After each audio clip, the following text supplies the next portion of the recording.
First reading, Acts chapter 9 verse 31 to 42.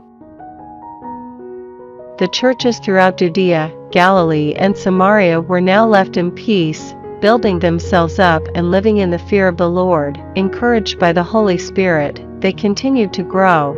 It happened that Peter visited one place after another and eventually came to God's holy people living down in Lydda.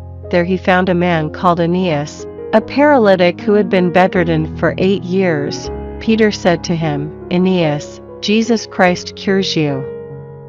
Get up and make your bed." Aeneas got up immediately. Everybody who lived in Lydda and Sharon saw him, and they were converted to the Lord. At Jaffa there was a disciple called Tabitha, or in Greek, Dorcas, who never tired of doing good or giving to those in need. But it happened that at this time she became ill and died, and they washed her and laid her out in an upper room. Lydda is not far from Jaffa, so when the disciples heard that Peter was there, they sent 2 men to urge him, "Come to us without delay." Peter went back with them immediately, and on his arrival they took him to the upper room, where all the widows stood round him in tears, showing him tunics and other clothes Dorcas had made when she was with them. Peter sent everyone out of the room and knelt down and prayed.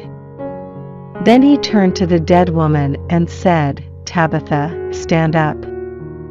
She opened her eyes, looked at Peter and sat up. Peter helped her to her feet. Then he called in the members of the congregation and widows and showed them she was alive. The whole of Jaffa heard about it, and many believed in the Lord. Responsorial Psalm, Psalms chapter 116 verse 12 to 17. What return can I make to Yahweh for his generosity to me?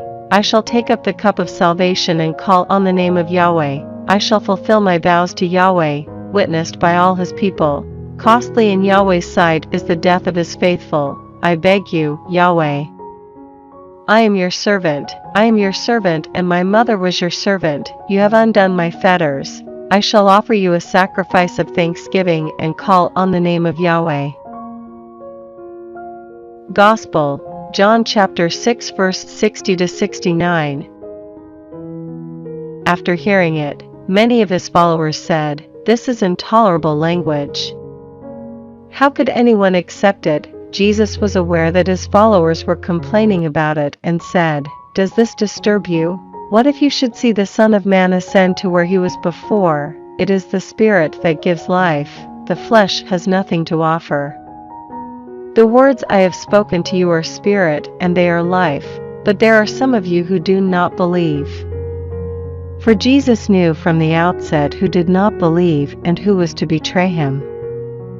He went on, "This is why I told you that no one could come to me except by the gift of the Father." After this, many of his disciples went away and accompanied him no more. Then Jesus said to the 12, "What about you? Do you want to go away too?" Simon Peter answered, "Lord, to whom shall we go? You have the message of eternal life, and we believe. We have come to know that you are the Holy One of God."